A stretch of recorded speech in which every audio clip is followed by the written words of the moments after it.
એક દી ચોટીલાની માથે કાઠી દરબાર સોમલા ખાચર નું રાજ ને સોમલા ખાચર ને કોઈ આવીને એટલું કીધું કે હે દરબાર,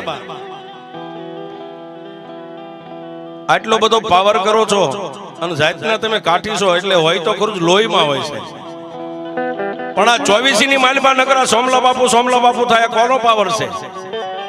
પણ કોઈ પરદેશી અજાણ્યા માણાને તેદી કાઠી દરબાર સોમલા બાપુ ખાચરે એટલું કીધું કે ભાઈ પાવર તો હું એક માણસ છું, મારો હું પાવર હોય?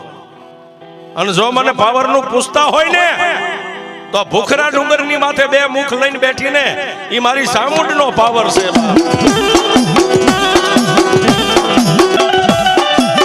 એ દરબાર, તમારી જો ચામુંડા નો પાવર હોય તો મને તમારી ચામુંડ દેખાડો, તમારી ચામુંડા કેવડી છે? જોજો સાહેબ, માણા હવાય મળી જાય, ઘણા ભુવાને ભેટો થઈ જાય, ભગતને ભેટો થઈ